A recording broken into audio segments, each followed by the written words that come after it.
ذرا یہ سنیے. کلیجہ ہے تو سنو، دل اور گردے ہیں تو سنو. اسلام پانی اور رنگ کی طرح، اگر ہم اسلام کو اپنے اندر بسانا چاہتے ہیں تو سنو. یا معاشر النساء تصدقن فإنی اریتکن اکثر اہل النار. اے عورتوں زیادہ سے زیادہ صدقہ اور خیرات کرو، اس لیے کہ ہم نے تمہیں جہنم میں سب سے زیادہ جلتے ہوئے دیکھا ہے. عورتیں جہنم میں سب سے زیادہ جلتے ہوئے دیکھی گئی ہیں. پوچھا صحابیات نے، اے اللہ کے نبی آگے کی تقریر ہم نہیں سنیں گے آپ کی، بس کریے، ہمیں صرف اتنا بتا دیجئے کہ عورتیں سب سے زیادہ جہنم میں کیوں گئیں، کیوں جائیں گی، تاکہ ہم وہ عمل اگر ہماری زندگی میں ہو تو ہم چھوڑ دیں. فرمایا تکسرن اللعن تکسرن اللعن و تکفرن العشیر. تم لعن و طعن زیادہ کرتی ہو، تکسرن اللعن، تم لعن و طعن زیادہ کرتی ہو، ایک دوسرے کی برائیاں کرتی ہو، ایک دوسرے پر لعنت بھیجتی ہو، اور اپنے شوہر اپنے ہسبینڈ کی نافرمانی کرتی ہو. یاد رکھنا میرے بھائیو، اللہ کے نبی صلی اللہ علیہ وسلم نے فرمایا ایوم امرات ماتت وزوجها عنہا راضٍ. جو عورت مر گئی، جس عورت کا انتقال ہوا اور انتقال کے وقت اس کا پتی اس سے خوش تھا، اس سے راضی تھا، تو وہ عورت جنت کے اندر داخل ہوگی. میری ماں بہنیں پہلی بات تو سن نہیں رہی ہیں، اور جو سن رہی ہیں وہ سن لیں. اللہ کے نبی نے جنتی عورت کی پہچان بتائی. ایوم امرات ماتت، جو عورت مر جائے، انتقال کر جائے، لیکن انتقال کرتے وقت اس کا پتی، اس کا ہسبینڈ اس سے راضی تھا، اس سے خوش تھا، فدخلت الجنہ، تو یہ عورت جنت کے اندر جائے گی. لیکن اس کے الٹے بھی فرمایا کہ جو عورت مر گئی اس حال میں کہ اس کا پتی اس سے راضی نہیں تھا، اس سے خوش نہیں تھا، تو وہ کتنی بڑی نمازی ہو، چاہے تہجد کی نماز ہی کیوں نہ پڑھتی ہو، وہ جنت کے اندر داخل نہیں ہو سکتی. چاہے کتنی روزے دار ہو، وہ جنت کے اندر نہیں جا سکتی ہے. میرے پیارے ساتھیوں، ہمیں اپنی بیٹیوں کو یہ تعلیم دینا چاہیے تاکہ وہ جب گھر سے جائیں، سسرال میں جائیں، تو وہ اپنے پتی کو عزت کی نظر سے دیکھیں اور ان کو خوش رکھنے کی کوشش کریں. میرے بھائیوں، ہم نے یہ تعلیم نہیں دی ہے، اپنی بیٹیوں کے ہاتھ میں موبائل دے دیا ہے. ہماری بیٹیاں موبائلوں میں ڈرامے دیکھ رہی ہیں، اور جیسے بتایا جا رہا ہے اس طریقے سے آج وہ اپنے پتیوں کے ساتھ اپنی زندگی گزار رہی ہیں. ہم نے مذاق سمجھ رکھا ہے اسلام کو. سنیے اور غور سے سنیے، ہم اپنی بیوی کے ساتھ کھانا کھا رہے ہیں. سن لو، آج مسئلوں پہ آ گئے ہیں اور میرا دماغ اب ادھر پھر گیا ہے، تو اب سنیے آپ. ہم اپنی بیوی کے ساتھ، ایک مثال ہے، آپ بھی سنیے، ہم اپنی بیوی کے ساتھ کھانا کھا رہے ہیں، اور کھانا کھاتے ہی کے دوران ہماری بیوی کی بہن، سالی، بیوی کی بہن گھر میں آ جاتی ہے، اور میری بیوی اپنی بہن کو کہہ رہی ہے آؤ آؤ تم بھی کھانا کھا لو، آؤ آؤ کوئی بات نہیں آؤ، اور سالی بھی بیٹھ گئی. سنو، کلیجہ ہے تو سنو، دل اور گردے ہیں تو سنو. اسلام پانی اور رنگ کی طرح، اگر ہم اسلام کو اپنے اندر بسانا چاہتے ہیں تو سنو. بیوی کی موجودگی میں بھی، بیوی کی موجودگی میں بھی، بیوی کے سامنے بھی ہم اپنی سالی کے ساتھ بیٹھ کر کھانا نہیں کھا سکتے ہیں. میری سالی بھی میرے ساتھ بیٹھ کر میری بیوی کی موجودگی میں بھی میرے ساتھ کھانا نہیں کھا سکتی ہے. اسلام ہماری بیوی کی بہن کو، ہماری سالی کو بھی بیوی کی موجودگی میں بھی بہنوئی کے ساتھ کھانا کھانے کی اجازت نہیں دیتا ہے. اپنی سالیوں کو اسکول پہنچانے والوں، اپنے گاؤں سے کشن گنج اور سلی گڑی تک لے جانے والوں، اپنی بائک پر بٹھا کے گھمانے والوں، کان کے پردے کھول کر سن لو، تمہاری سالی کا باپ یعنی تمہارا سسر بھی اگر تمہیں اجازت دے رہا ہو اور بیوی بھی کہہ رہی ہو جاؤ میری بہن کو اسکول چھوڑاؤ، جاؤ میری بہن کو ہاسپٹل لے کر اس کو ڈاکٹر کے پاس اس کا علاج کرایا، سلیگوڑی لے جاؤ، بیوی کی پرمیشن کے باوجود، باپ کی سسر کی اجازت کے باوجود بہنوئی کے لیے جائز نہیں ہے کہ وہ اپنی سالی کو اکیلے تنہ تنہا اپنی بائک یا 4 ویلر پر سلیگوڑی لے جائے، کشن گنج لے جائے، یہ حرام ہے اس کے لیے۔ کلیجہ تھام کے بیٹھو اور دیکھو ہمارے معاشرے کے اندر یہ برائی پائی جا رہی ہے کہ نہیں پائی جا رہی ہے، پائی جا رہی کہ نہیں پائی جا رہی ہے۔ جب بیوی کی اجازت اور سسر کی اجازت کے بعد بھی جائز نہیں ہے تو بنا اجازت گھمانا یہ کیسے جائز ہو جائے گا؟ بہت آسان ہے کہہ لینا کہ سالی آدھی گھر والی ہے، تیرے باپ کا فتویٰ ہوگا، یہ تیرے باپ کا سسٹم ہوگا، یہ تیری بہن بھی کسی کی سالی ہوگی وہ بھی اس کی آدھی گھر والی ہوگی۔ اس کو اس نظریے سے دیکھنے کی کوشش کرو۔ اسلام کے اندر سالی کو بھی بہنوئی سے پردہ کرنا پڑے گا، اس لیے کہ بیوی کے انتقال کے بعد یا بیوی کی طلاق کے بعد سالی کے ساتھ نکاح جائز ہو جاتا ہے، اور جس کے ساتھ نکاح جائز ہو اس سے پردہ ضروری ہے۔ جہاں یہ مسئلہ سالی کے ساتھ ہے وہیں یہ مسئلہ بھابھی کے اوپر بھی لاگو ہوتا ہے۔ سن لو، ہماری بھابھی اپنے شوہر کے ساتھ کھانا کھا رہی ہے، یا جرجیت صاحب کھانا کھا رہے ہیں اور جرجیت صاحب کے بھائی کی بیوی یعنی بھابھی ہمارے روم میں آ جاتی ہے اور ہمارا بھائی بھی وہیں بیٹھ کر میرے ساتھ کھانا کھا رہا ہے، اور بھائی نے کہہ دیا اپنی بیوی سے آؤ آؤ تم بھی کھانا کھا لو، کوئی بات نہیں دیور ہے تمہارے، بیٹھو۔ بھائی کی پرمیشن کے باوجود، شوہر کی اجازت کے باوجود بھابھی کے لیے دیور کے ساتھ کھانا کھانا جائز نہیں ہے۔ بھائی کی پرمیشن کے باوجود بھابھی کو اکیلے بائک پہ بٹھا کے کشن گنج اور دارجلنگ لے جانا، سلیگوڑی لے جانا جائز نہیں ہے۔ دلیل یہ ارائیت الحم یا رسول اللہ، ایک عورت نے سوال کیا اے اللہ کے نبی کیا میں دیور سے بھی پردہ کروں؟ دیور ہمارے گھر میں رہتا ہے، جوائنٹ فیملی ہے، آنا جانا لگا رہتا ہے، کیا میں دیور سے بھی پردہ کروں؟ تو اللہ کے نبی نے فرمایا ہاں، محلے کے دوسرے لوگوں سے کبھی کبھی بے پردگی ہو جائے چلے گا، محلے کے دوسرے لوگوں کے سامنے کبھی چہرہ کھل جائے چلے گا، الحم الموت، لیکن دیور سے ہر حال میں پردہ کرنا ہے، کیونکہ دیور تو موت ہے بھابھی کے لیے۔ یہ زبان ہماری نہیں ہے، ہماری زبان ضرور ہے لیکن الفاظ محمد رسول اللہ کے ہیں، حدیث جناب محمد رسول اللہ صلی اللہ علیہ وسلم کی ہے، الحم الموت، دیور بھابھی کے لیے موت ہے۔ اب اندازہ لگاؤ جو موت ہو وہ موت کیسے بھابھی کو لے کے جا سکتا ہے اپنے گھر سے باہر؟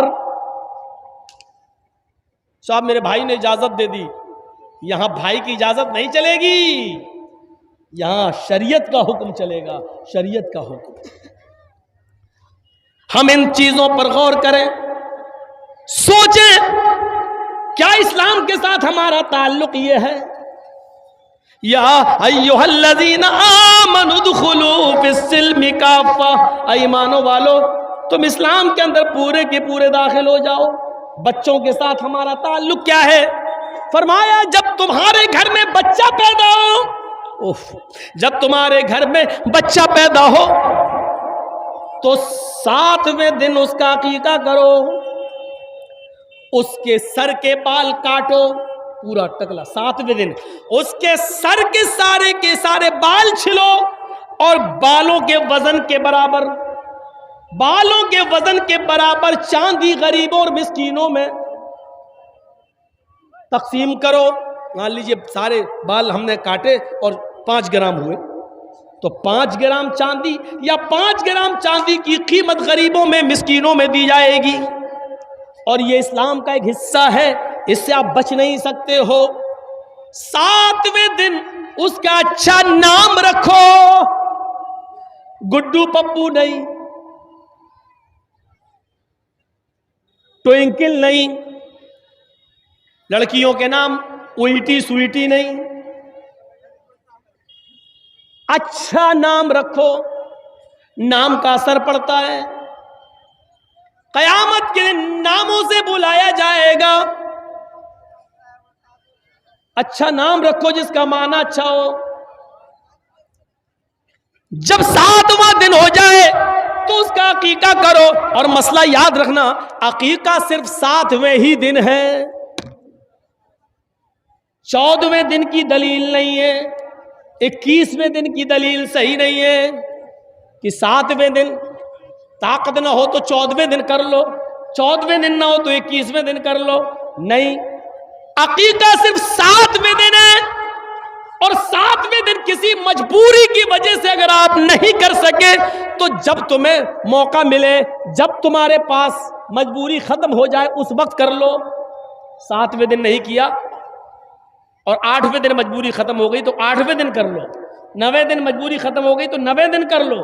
اب یہ نہیں کہ 7ویں دن نہیں کیا تو اب 14ویں دن کر لیں گے، نہیں، 14ویں دن کا انتظار نہیں کیا جائے گا، 14ویں دن بھی مجبوری رہی، 21ویں دن بھی رہی، تو جب تمہاری مجبوری ختم ہو جائے تب کر لو، اور جب تک اس بچے کا عقیقہ کر نہیں لیا جائے گا اس بچے کی دعا باپ کے حق میں قبول نہیں ہوگی۔ سمجھ رہے ہیں نا؟ رہن ہے، رہن بچہ گروی ہے، چاہے کتنی وہ بچہ دعا کرے باپ کے حق میں پھر قبول نہیں ہوگی، اگر عمدن قصدن جان بوجھ کر استطاعت کے باوجود آپ نے اس کا عقیقہ نہیں کیا تو یہ باپ کے اوپر ایک قرض ہے، جب تک وہ اس کو ادا نہیں کرے گا۔ ہاں بچہ 20 سال کا ہو گیا، اب مجبوری ختم ہوئی ہے تو اب کر دو۔ باپ 20 سال تک اپنے بچے کا عقیقہ نہیں کر سکا مجبوری کی وجہ سے اور انتقال ہو گیا، تو بچہ خود کمانے لگے تو وہ اپنا عقیقہ خود بھی کر سکتا ہے، لیکن کرنا ہے اگر استطاعت ہو جائے تو کرو، کرنا ہے۔ یاد رکھیے 7ویں دن عقیقہ کرے گا، جب بچہ پیدا ہو تو 7ویں دن عقیقہ کرو، 7ویں دن اس کا اچھا نام رکھو، اس کے سر کے سارے بال چھیل کر بالوں کے وزن کے برابر چاندی یا اس چاندی کی قیمت غریبوں اور مسکینوں میں تقسیم کرو۔ لڑکا ہے تو 2 جانور اور لڑکی ہے تو 1، گائے نہیں چلے گی، بھینس نہیں چلے گی، اونٹ نہیں چلے گا، بڑے جانوروں میں عقیقہ نہیں ہوگا۔ عقیقے کے لیے بھیڑ بکری چاہیے، دبا، انہی جانوروں میں عقیقہ ہوگا۔ لڑکا ہے تو 2 اور لڑکی ہے تو 1۔ ہاں اگر آپ کے پاس مجبوری ہے اور لڑکا پیدا ہوا ہے لیکن 2 جانور کی قیمت نہیں ہے، 2 جانور کی استطاعت نہیں ہے، 1 جانور آپ کر سکتے ہیں، اگر استطاعت نہیں ہے تو 1 جانور بھی کیا جا سکتا ہے۔ اسلام میں آسانی ہے، سختی نہیں ہے۔ اگر 2 لڑکا ہے اور ہم غریب ہیں، 2 جانوروں کی قیمت نہیں ہے میرے پاس لیکن 1 کی استطاعت ہے، تو یہاں اجازت ہے شریعت کی طرف سے، تو تم 1 ہی کر دو، کیونکہ اللہ رب العالمین کسی پر اس کی بوجھ سے زیادہ، اس کی حیثیت سے زیادہ اس پر بوجھ نہیں ڈالتا ہے۔ لڑکی ہے تو 1 ہے ہی۔